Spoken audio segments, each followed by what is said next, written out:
Gostaria de compartilhar com os irmãos essa noite, Filipenses capítulo 4, só basicamente o versículo 19, que nós acabamos de ler. E o meu Deus, segundo a sua riqueza e glória, há de suprir em Cristo Jesus cada uma de vossas necessidades.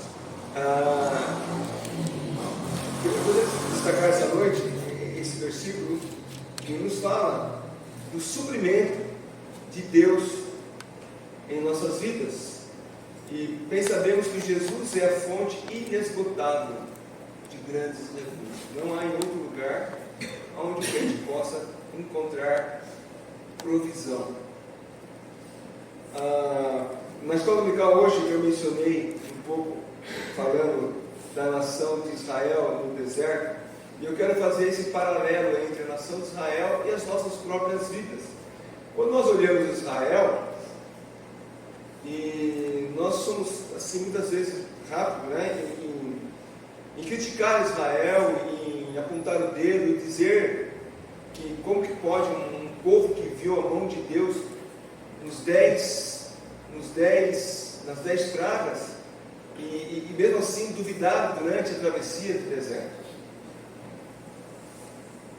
Mas nós muitas vezes passamos pelas mesmas situações e não percebemos isso. Quando Israel sai do Egito, o povo passou por grandes provações, e muitas delas foram causadas pelo próprio povo. A jornada, que duraria semanas, levou uma geração. Eles saíram com um destino já definido por Deus 400 anos antes. Deus já havia estabelecido o destino dele. Era a terra onde Abraão morou, e essa terra seria por herança dos seus descendentes. Quando você olha a geografia bíblica, o mapa nos mostra que o caminho mais direto do Egito para Canaã levaria poucos dias. Talvez pela quantidade de pessoas demoraria um pouco mais, não passaria de semanas. Eles entrariam na terra que Deus havia estabelecido em pouco tempo após terem saído de 400 anos de escravidão. Mas eles deveriam entrar, né, entrariam em Canaã pelo lado sudeste, uma região que estava no momento dominada pelos filisteus. E Deus, conhecendo o coração do homem, conhecendo o coração do povo de Israel, Deus fez com que aquela viagem de semanas não duraria semanas, mas muito mais do que semanas. Lá em Êxodo capítulo 13, versículo 17 e versículo 18, você encontra essa informação. Tendo o faraó deixado ir o povo, Deus não o levou pelo caminho da terra dos filisteus, posto que mais perto, pois disse, para que porventura o povo não se arrependa, vendo a guerra, e torne ao Egito. Porém, Deus fez o povo rodear pelo caminho do deserto, perto do Mar Vermelho, e arregimentados subiram os filhos de Israel do Egito. Então, toda aquela gente, de todas as faixas etárias, o seu rebanho, e não era pouco, o povo iria percorrer 40 anos pelo deserto. Esse desvio que Deus intencionalmente havia causado para a nação de Israel não encontrar, não ter conflito com os filisteus, vendo ali a guerra, então resolvessem voltar, porque muitas vezes a solução mais fácil para nós é voltar para trás. Então Deus, conhecendo o povo de Israel, fez com que eles desviassem o caminho, e nesse percurso um pouco mais longo, ele se tornou grande, durante 40 anos, muito por conta das ocasiões em que o povo de Israel se rebelou contra Deus, quando o povo de Israel murmurou contra Deus. Pelo menos 10 ocasiões foram registradas aonde o povo de Israel se rebela contra Deus. A primeira delas, e muitas delas foram de murmuração, mas a primeira delas é a incredulidade. Êxodo 14, 11 a 14. Disseram a Moisés: será por não haver sepulcros no Egito, que nos tirasse de lá, para que morramos nesse deserto? Porque nos tratasse assim, fazendo-nos sair do Egito? Não é isso o que te dissemos no Egito? Deixa-nos, para que sirvamos os egípcios? Pois melhor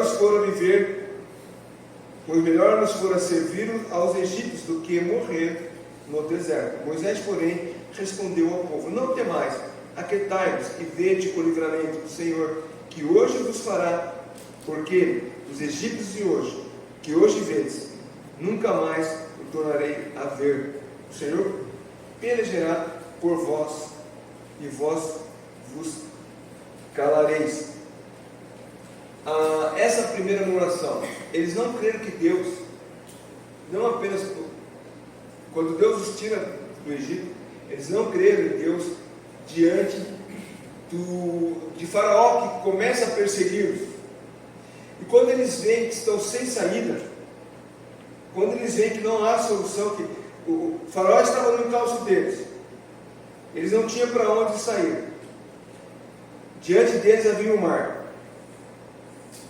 E o texto diz no versículo 10 de Êxodo 14, que chegando o Faraó, os filhos de Israel levantaram os olhos, e eis que os egípcios vinham atrás deles, temeram muito. Então os filhos de Israel clamaram ao Senhor. Muitas vezes, numa situação de dificuldade, nós olhamos para o problema e não olhamos para Deus.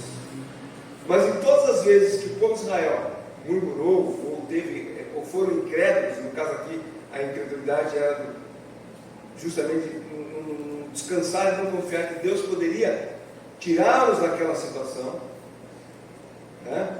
Mas Deus, o que Deus faz? Do versículo 15 a 25, nós não vamos ler, mas vocês conhecem bem. Deus abre o mar, e o povo passa em terra seca. Deus faz com que o mar se abra, e a nação de Israel passa em meio ao mar, e os egípcios que perseguiam a Israel, todos eles pereceram. Aquilo que Moisés havia dito: vocês não verão mais os egípcios, que Deus iria acabar com eles. Então, naquele primeiro momento, depois de 10 pragas, depois de sair do Egito, na primeira provação, Israel olha para a dificuldade e não crê que Deus é capaz de libertá-los, ou que eles não creem que Deus pode tirá-los daquela dificuldade. Não bastasse, houve a primeira murmuração, no capítulo 15, versículo 23 a 26.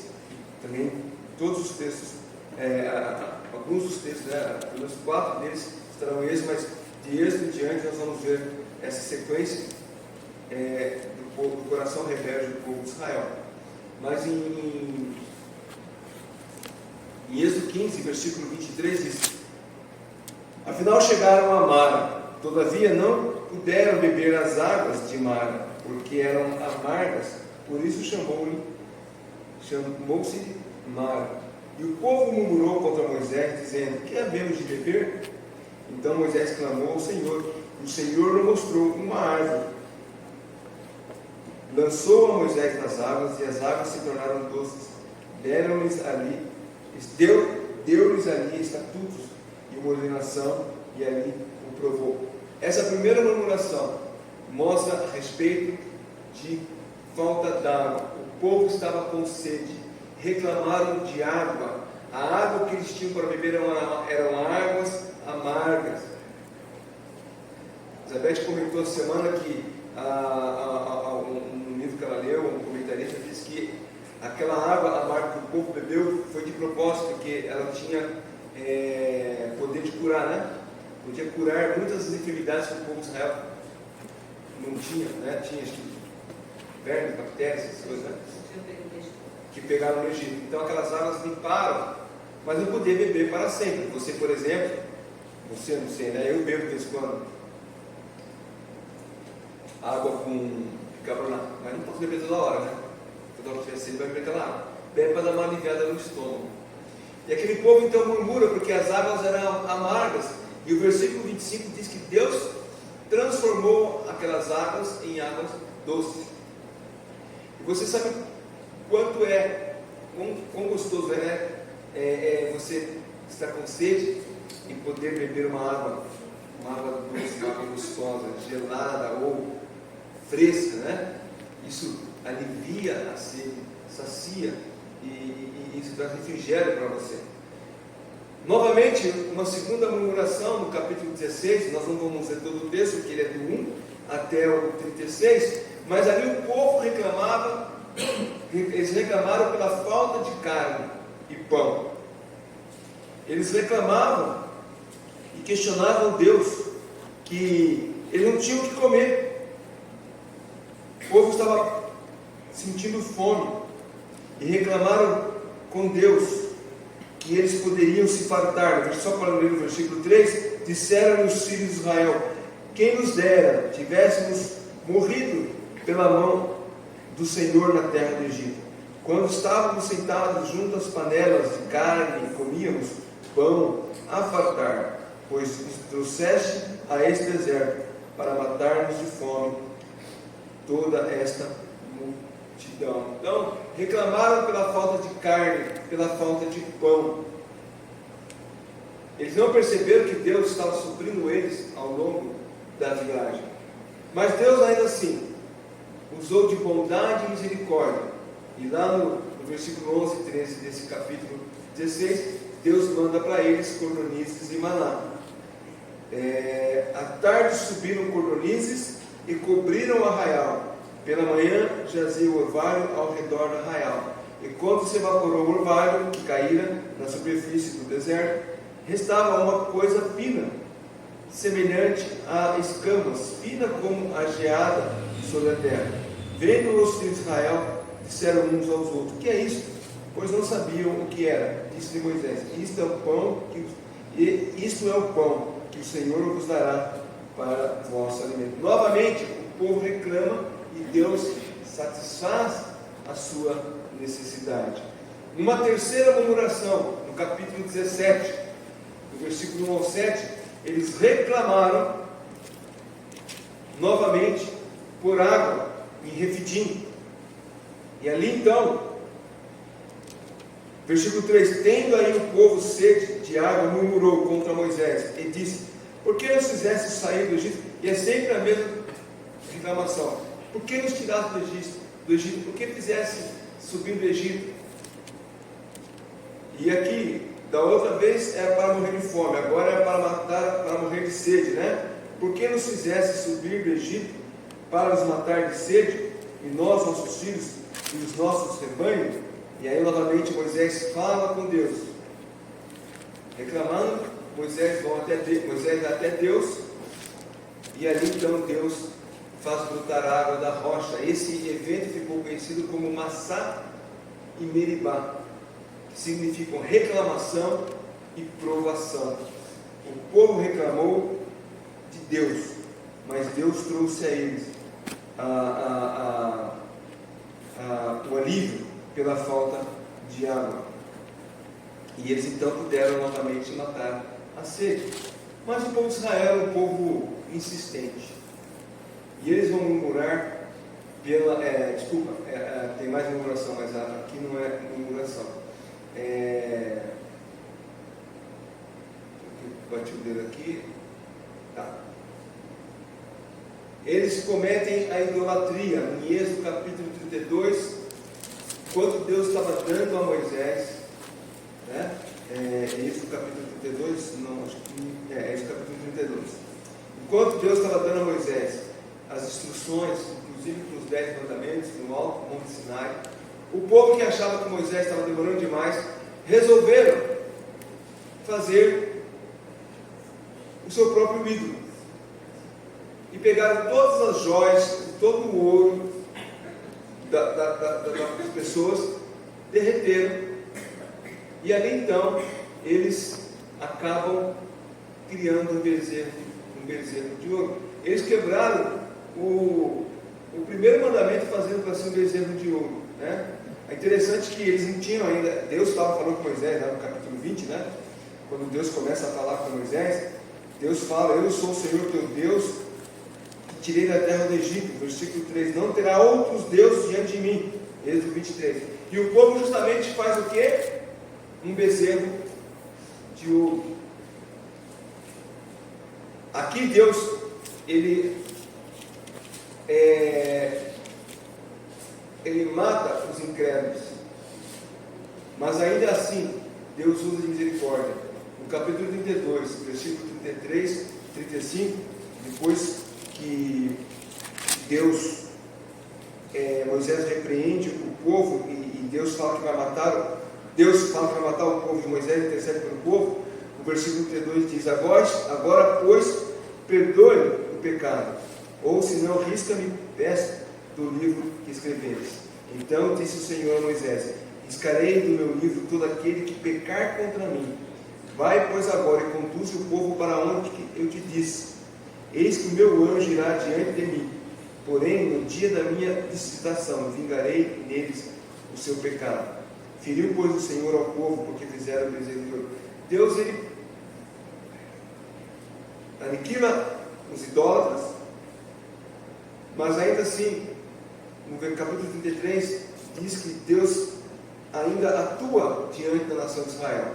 Porque Deus envia um anjo que vingaria os idólatras, mas também aquele que guiaria o povo de Israel. Versículo 1 e 2 do capítulo 33. Disse o Senhor a Moisés: vai, sobe daqui, tu e o povo que tirás da terra do Egito, para a terra a respeito da qual jurei a Abraão, a Isaque e a Jacó, dizendo: a tua descendência a darei. Enviarei um anjo diante de ti, lançarei fora os cananeus, os amorreus, os heteus, os fariseus, os heveus e os jebuseus. Sobe para a terra que mana leite e mel. Eu não subirei no meio de ti, porque és povo de meu serviço, para que te não consuma no caminho. Mas Deus manda um anjo à frente, limpando o caminho, mesmo diante da incredulidade. Mas o povo ainda continua demonstrando o seu pecado contra Deus, e demonstra no capítulo, em Levítico capítulo 10, versículos 1 a 7, a irreverência, aqui no caso, de dois homens, de Nadab e Abiú, que levaram fogo estranho perante o Senhor.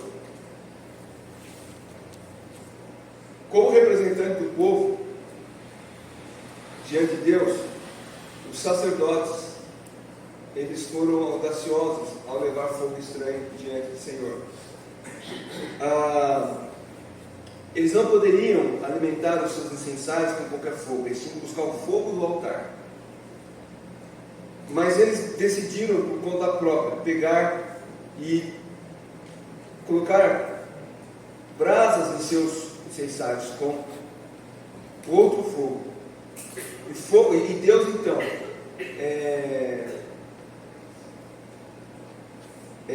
Deus castiga aqueles dois, tirando a própria vida. Ou Deus mata aqueles dois homens, né? E muitos podem pensar: mas por que Deus fez isso? Afinal, não era fogo que precisava para o incensário? Mas é que Deus quer mostrar para Israel, como Deus quer mostrar para nós, que Ele requer santidade na sua presença. Versículo 3 diz, de Levítico 10: falou Moisés a Arão: isso é o que o Senhor disse: mostrarei a minha santidade naqueles que chegam a mim, e serei glorificado diante de todo o povo. Porém Arão se calou. Muitos confundem a liberdade que nós temos em Cristo com libertinagem, e acham que podem viver da maneira que bem entender a vida cristã, sem santidade, levando diante de Deus uma vida que não agrada a Deus. Louvado seja Deus, que Deus não atua como atuava no Antigo Testamento, de culminar a vida daqueles rebeldes, como acabou com os idólatras, o bezerro de ouro, como acabou com a vida de Nadab e Abiú aqui, e como acabou com as vidas dos filhos de Elis, que nós vimos na semana, né? No mês do lar. Deus ainda é paciente conosco, mas nós temos que cuidar para não vivermos vidas que não sejam consagradas a Ele. Devemos viver vidas que de santidade, vidas que agradam a Deus. A reverência desses dois levou à morte. Não foi o povo em si, mas aqueles dois homens que deveriam representar Deus diante da nação, Deus tirou a vida. Ainda há uma quarta e quinta murmuração, em Números capítulo 11. Pedro falou que nós terminamos o Pentateuco, né? E esses são os livros do Pentateuco que nós estamos lendo, esses versículos aqui. Em Números capítulo 11, nós vemos o povo murmurando contra Deus, Deus consumindo o povo, e Deus consumindo algumas pessoas. Ali, do versículo 1 em diante, o povo ele passa a murmurar novamente contra Deus, e Deus então traz a eles Números, né? Eu estou achando estranho, estou olhando aqui os versículos, não está, eu estou em Levítico, né? É lógico que eu não ia chegar nunca no versículo que eu quero, mas Deus fala com o povo ali em Taberá, que significa incêndio, e ali o povo murmurando contra Deus. Deus manda fogo consumir algumas pessoas. Logo após o evento de Taberá, os estrangeiros que estavam no meio do povo também começam a influenciar, a murmurar, ter desejo de comer comidas egípcias. Novamente, eles reclamam com Deus, porque Deus parece que estava esquecendo deles naquele momento. E ali então, os israelitas, influenciados pela companhia daqueles que não eram judeus, mas que saíram com eles, a Bíblia fala que era um populacho, né? Eles começaram a chorar, e capítulo 11, versículo 5 de Números diz: lembramos dos peixes que no Egito comíamos de graça, dos pepinos, dos melões, dos alhos silvestres, das cebolas e dos alhos. Agora, porém, seca-se a nossa alma, nenhuma coisa vemos senão este maná. Ainda desprezam a provisão de Deus, né? A nação de Israel reclama novamente porque estão com saudade das comidas do Egito.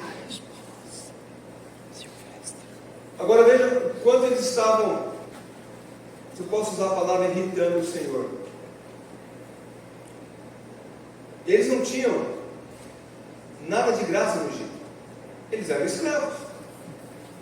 Quem lê aqui fala: os caras lá viviam lá, podiam comer sardinha, peixe, pepinos, melões. Ele era escravo. Lembra quando a primeira vez que Moisés vai, o faraó fala: esse povo vai estar com preguiça, vamos dobrar o serviço, e eles vão pegar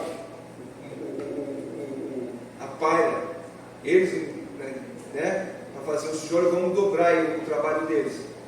Eles não tinham vida fácil, mas eles esqueceram que no Egito eles não eram turistas, eles eram escravos, estavam sendo oprimidos.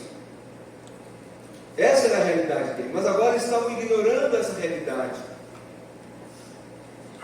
nessas falsas fantasias, né? Sabe aquela pessoa que vive na miséria, mas quando começa a falar, fala como se fosse assim, vivesse. Eu, quando estive, já faz mais de um mês, né, que eu estava lá em Portugal, eu estava na casa do meu irmão brasileiro, e ele convidou um casal, e o homem é português, e esse irmão contou para mim um pouco da vida dele. O cara está falido, uma família de dinheiro, mas ele nunca se preocupou em trabalhar de maneira que pudesse prosperar, e estava falido, mas contando vantagens assim como se fosse.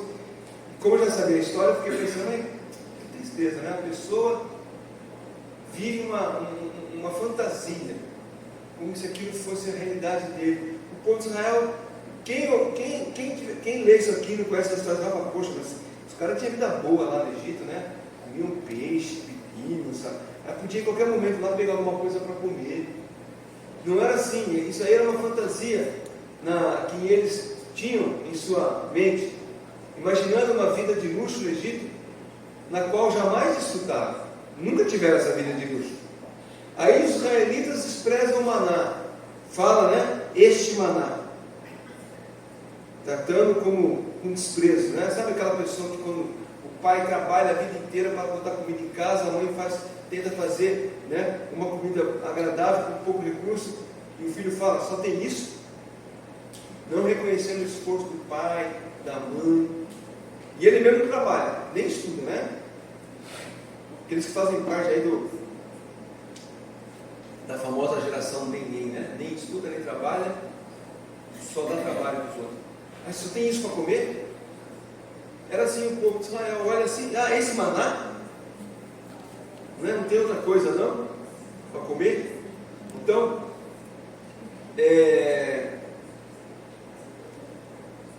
assim como o Egito, o Egito conseguiu mudar o coração do povo de Israel, o inimigo faz isso com os crentes, quando param de olhar para as promessas de Deus em meio ao deserto da vida, e começam a imaginar, nós estamos vindo para cá agora, né? Eu, Camila, minha mãe Nelita, falando, a Nelita falou assim, que se ela não fosse crente, ela estaria morando na rua, né? Quando a Maria Júlia foi para a casa do Pai Eterno, né? Eu falei, Nelita, eu olhava para a Maria Júlia e eu via ali uma menina crente, salva, verdadeiramente salva, né? E a Nelita falou, olha, se eu não fosse crente, eu estaria morando na rua, me indigando. Eu nem sei onde eu estaria hoje. Talvez eu estaria vivendo na rua também, né? Não sei, talvez eu estaria morto, cara. A gente não sabe. Então as pessoas, era bom naquele tempo. Não era bom coisa nenhuma, você era pecador, perdido, destinado ao inferno. Deus te salvou, deu uma vida eterna. Então pare de olhar para as coisas do mundo e olha para as coisas eternas, para as coisas de Deus. Os crentes gostam muito de olhar para as coisas desse mundo como se as coisas do mundo fossem boas. Não são boas. Tem coisas boas? Tem. Você pode desfrutar de coisas boas no mundo? Podemos. De uma boa comida, um bom restaurante, um passeio, de um carro. Mas não fie a sua vida se você não tiver carro, se você não pode comer num restaurante, se você não pode passear. Porque a sua vida com Cristo, mesmo que ela seja uma vida restrita, é melhor do que uma vida sem Cristo. E o povo de Israel parece que tinha esquecido disso, porque o inimigo cria na mente das pessoas a ilusão de que as coisas poderiam ser melhor se elas não fossem crentes. Aí os israelitas agiram assim, né? O diabo, ele é mentiroso, ele quer fazer com que nós esqueçamos das angústias do passado e passamos a acreditar que antes era melhor. O diabo faz o povo de Israel acreditar que no Egito era melhor. Quando você está nesse mundo, quando a pessoa está no mundo e ela é salva pelo Senhor Jesus Cristo, como Paulo fala, né? Morreu para o mundo. As coisas do mundo, elas podem ser boas, podem ser agradáveis, mas elas não se pertencem a nós. A provisão, nesse caso aqui de Israel, nesse caso, veio para Moisés, quando ela não veio para a nação de Israel, veio para Moisés, porque Moisés não aguentava mais tanta murmuração. Então Deus resolve, no versículo 18 do capítulo 11, pedir para que Moisés designasse 70 pessoas, 70 anciãos, para ajudar Moisés nas demandas, ajudar nas questões do povo de Israel. Versículo 18, versículo 16 a versículo 18. Mais uma outra murmuração, uma sexta murmuração, em Números capítulo 12. E aqui é no caso Miriam e Arão, que vão murmurar, reclamar contra Moisés, achando que, por que Moisés é melhor que nós? Será que o Senhor falou somente por Moisés, por meio de Moisés? Será que não falou também por meio de nós? É o que eles reclamam no versículo 2 do capítulo 12. E Deus não gostou disso. A mesma Miriam, que foi usada por Deus para acompanhar o cesto onde Moisés se encontrava e fazer de uma maneira criativa, né? Falar com a filha do faraó, olha, eu conheço uma mulher que pode cuidar dele. E a mãe e a filha do faraó falou, pede para cuidar dele, sim, e eu vou dá dinheiro para que cuida, né? Eu costumo brincar, é a primeira Bolsa Família da história, né? Alguém que ganha dinheiro para cuidar da família, do próprio filho. Ela que foi esperta naquele momento, agora começa a reclamar,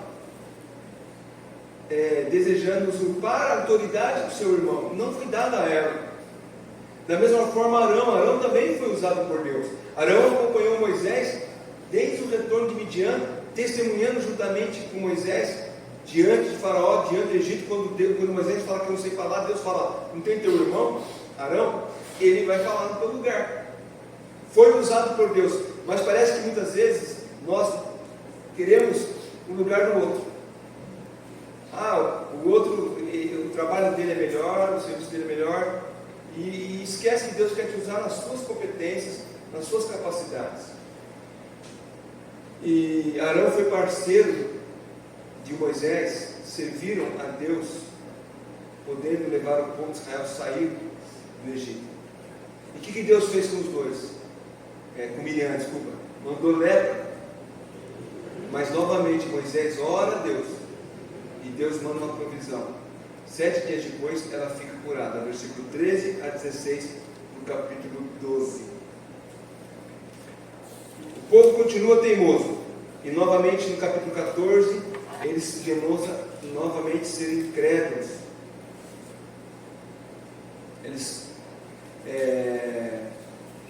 quando o retorno dos 12 espias com as notícias que trouxeram medo para eles, né? Eles achando que eles não teriam capacidade de vencer. No capítulo 13, desculpa, eles vão para espiar a terra, e quando eles veem que ali o povo era grande, gigante mesmo,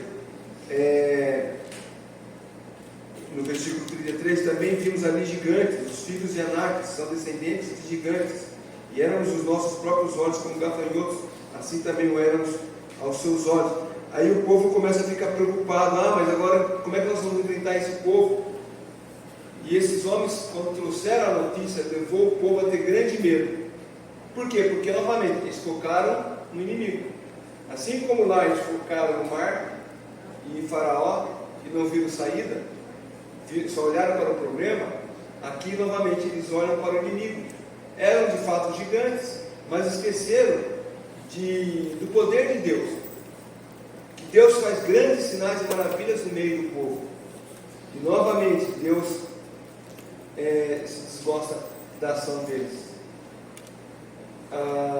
Só 2 tiveram uma visão diferente: Josué e Caleb. Aqui tem uma lição importante: nem sempre a maioria está com a visão correta. O que está certo diante de Deus não depende da opinião da maioria, mas daqueles que buscam na palavra de Deus a resposta adequada, a resposta certa. Josué e Caleb, eles não olharam para as circunstâncias, eles olharam para a promessa do Senhor. Deus falou que eles iam ocupar aquela terra, e eles exaltaram a produção da terra. Olha, tem comida boa. São gigantes, esse é um detalhe. Olha a provisão que Deus tem para nós aí. Aí Deus então promete que toda aquela geração iria morrer no caminho, preservando, além de Josué e Caleb, os filhos menores de 21 anos, versículos 32 e 33 do capítulo 14. Porém, quando a vós outros, o vosso cadáver cairá no deserto, vossos filhos serão pastores nesse deserto 40 anos, e levarão sobre si as vossas fidelidades, até que o vosso cadáver se consuma no deserto. Deus então aniquila toda aquela geração. Houve outras provações que o povo sofreu e que demonstrou a incredulidade ou murmuração diante de Deus, né? A própria rejeição do maná, quando eles não aguentavam comer aquele pão vil, né? Como eles dizem, como eles disseram a Deus, né? O Senhor virou então, o que Deus fez lá em 21? Deus mandou serpentes para ferir o povo, todo aquele que pecasse, né? E aí Deus fala assim: olha, quando Moisés vai interceder para eles, diante de Deus, vai interceder diante de Deus pelo povo, Deus fala, então faça uma serpente de bronze, e todo aquele que olhar para a serpente será curado. Um retrato, e Jesus fala isso para Nicodemos, né? Um retrato de Jesus levantado na cruz, né? Assim como a serpente foi levantada, será necessário que o Filho do Homem também seja levantado. E aí chegou esse momento em que Deus decidiu não mais levar aquela geração à terra prometida. Como nós falamos, apenas Josué e Caleb, nos 21 anos, nem mesmo Moisés pôde pisar na terra que Deus havia prometido. Agora, o mais incrível de tudo é que em todas essas vezes, como nós vimos, em que Israel reclamou, Deus de alguma forma trouxe a provisão para eles. Agora, por que eu estou fazendo essa explanação desses textos que nós lemos na palavra de Deus, nos primeiros 5 livros da Bíblia, especialmente de Êxodo e em diante? Para mostrar que não apenas o povo de Israel, nós também agimos da mesma forma. Esquecemos facilmente das bênçãos de Deus. Somos rápidos em queixar na hora da necessidade. Deus nos deu a provisão, louvamos a Ele, agradecemos a Ele, compartilhamos com a igreja. Olha, quero agradecer aos irmãos por tal coisa. Passa o tempo, surge uma outra aprovação. Deus me manda essas coisas. Será que Deus não me ama? Será que Deus esqueceu de mim? Deus sempre cuidou do seu povo ao longo da história. Foi assim, por exemplo, com a viúva de Serepta, lá em 1 Reis, capítulo 7. Lá diz que, porque assim diz o Senhor, Deus de Israel, a farinha da panela não se acabará, e o azeite da botija não faltará, até o dia em que o Senhor der chuva sobre a terra. Foi ela que fez conforme a palavra de Elias, e assim comeu ela e ele e sua casa muitos dias. Da panela da farinha não acabou, e da botija de azeite não faltou, conforme a palavra do Senhor. Talvez você não vai ter carne todo dia, mas Deus vai providenciar um alimento para cada dia. Talvez você não vai ter a picanha que foi prometida por alguém, mas você vai ter um ovo. Talvez você vai ter minha mãe falou da sardinha hoje, né? Que gosta de comer sardinha. Você vai comer uma sardinha. Talvez você vai comer só alguma comida ali, mas que vai te alimentar. Porque Deus prometeu cuidar de nós. Nem todo dia você poderá pedir um prato do iFood, mas um pedido no iFood. Já percebeu que o iFood só tem comida boa? Entra no, eu já entrei algumas vezes, nunca comprei eu mesmo, né? No iFood, mas eu já olhei o aplicativo e cada comida boa que tem ali. Mas nem sempre você tem condições de comprar uma comida do iFood. Às vezes você vai ter que fazer alguma coisa simples. Você abre a despensa, tem um macarrão lá, tudo. Isabel falou da receita do Osmeralda, que era macarrão com farinha e sardinha, né? Daí eu falei, a sardinha para dar gosto, a farinha para encher a barriga e o macarrão é só para, né? Era assim que funcionava. Não era assim, quando criança? Os pais, né, para alimentar todo mundo, tinha que fazer uma comida.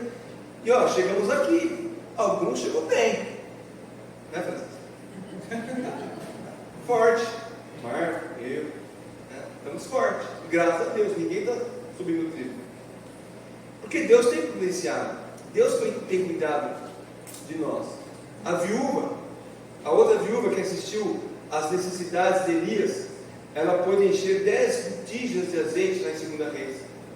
Deus supre as nossas necessidades, que nós possamos levar as nossas vasilhas diante de Deus, possamos estendê-las confiantes diante dele, em oração e fé, vendo ele agir. Senhor, a minha botija está vazia, Deus encherá, Deus suprirá. E onde entra então Filipenses 4,19, que eu disse no começo da mensagem? Quando o apóstolo Paulo ele faz essa declaração maravilhosa aqui, né? Que o meu Deus, segundo a riqueza de sua glória, há de suprir em Cristo Jesus cada uma de vossas necessidades. Entra no fato de que Deus é a nossa fonte de suprimento. O Deus, segundo a sua riqueza e glória, nos suprirá a cada dia. Assim como supriu o povo de Israel, mesmo procurando. E de que forma Deus faz isso? Por meio de Jesus Cristo. Jesus é o canal. Por meio de Jesus Cristo, o apóstolo Paulo fala, segundo a sua riqueza e glória, há de suprir em Jesus Cristo. Que privilégio é podermos levar cada uma de nossas necessidades diante do trono de Deus por meio de Jesus Cristo. Por isso, quando nós oramos, colocamos diante de Deus, falamos, pedimos isso em nome de Jesus. Ah, Senhor, eu estou pedindo porque eu quero, tá? Quebra essa para mim, não. É em nome de Jesus, porque é Jesus que nos supre, né? Deus nos supre por meio de Jesus Cristo. O inesgotável tesouro de Deus está na disposição de chegar a Ele, depositar diante dele a necessidade, com a simplicidade da nossa fé. Deus não supre só aqueles que têm fé, vamos dizer, uma fé maravilhosa, uma grandiosa fé. Assim como aquela viúva que depositou 2 moedinhas, saiu mais justificado. Assim como aquele publicano que bateu no peito, ser propício a mim, Senhor pecador. Pessoas com orações simples, mas que foram naquele que pode suprir a necessidade, e não em outros lugares. Não fazer como o Egito, o povo de Israel, vou voltar para o Egito, lá é melhor. Nunca, né? Nós precisamos sempre buscar os recursos na dependência de Deus e não dos homens. Eu tenho um ditado que eu digo assim, eu sempre falei isso algumas vezes, toda vez que eu saio para algum lugar, eu falo, a partir do momento que eu ponho o pé para fora de casa, eu estou voltando para casa. Eu estou indo para algum lugar, vou fazer alguma coisa, mas com o propósito de voltar para casa. Nós saímos desse mundo para irmos para a casa do nosso Pai Eterno. Como vamos chegar lá? A forma que Deus vai nos levar lá, suprindo as nossas necessidades diariamente. Nós devemos depositar e descansar nas promessas de Deus, como o apóstolo Paulo fala aqui no versículo 19. Deus, a nossa fonte de suprimento, o Deus segundo a sua riqueza e glória. Deus é rico, não significa que vai dar da sua riqueza. Ah, eu sou filho do dono do mundo. Ah, eu sou filho do dono do ouro, da prata. Não, às vezes você não vai ter nem prata, nem ouro, não vai ter nada, mas Deus vai te suprir, Deus vai cuidar. Pense algumas vezes que você achou que não tinha mais saída e Deus supriu aquela necessidade. Como eu sempre digo, às vezes tem coisas que eu nem lembro mais, mas Deus supriu, Deus cuidou, Deus de alguma forma Ele agiu e trouxe a necessidade, supriu aquela necessidade, e nós estamos aqui hoje. Devemos louvar a Deus por todo o seu cuidado. Sejamos filhos ingratos, não sejamos como o povo de Israel, embora muitas vezes a tendência é sermos como a nação de Israel. Nós possamos ser filhos agradecidos. Você tem o hábito de, à noite, agradecer a Deus pelo dia que você teve, pela provisão daquele dia? Você tem o hábito de, quando acordar, pedir a Deus que Deus te abençoe no dia, que Deus possa suprir as suas necessidades daquele dia, e no final do dia agradecer pelas necessidades que foram supridas? Ou você acorda achando que Deus tem a obrigação de te abençoar a cada momento do seu dia? Coloque a sua vida diante de Deus de manhã. Senhor, estou acordando para um novo dia, abençoe as minhas tarefas, o meu trabalho, o meu estudo, cuida de mim, supra as minhas necessidades, talvez necessidades que eu não sei que eu vou passar, mas eu sei que o Senhor sabe que virão, supra elas. E no final do dia, Senhor, agradeço pelo cada suprimento desse dia, pelo livramento de coisas que talvez eu nem tenha percebido, mas que eu passei por perigos, e Deus cuidou, Deus protegeu, Deus guardou, e você voltou para casa e está podendo novamente colocar a cabeça no travesseiro e agradecer a Deus, porque Ele supre as nossas necessidades em Jesus Cristo. Esse é o nosso Deus, o Deus que cuida de nós. Eu sempre falo isso também. Deus me falou assim: aceita Jesus Você vai para o céu, mas enquanto você vai para o céu, segura aí aonde você puder, até você chegar lá. Se vira lá. Não, Deus não fez isso. Deus nos deu a eternidade, falou: eu estou com vocês todos os dias, suprindo as suas necessidades. De novo, não significa nem sempre uma geladeira farta, uma conta bancária recheada de dinheiro, uma saúde inabalável, não. Mas Deus cuida de nós. Que nós possamos louvar a Deus que tem cuidado de nós. Amém? Amém.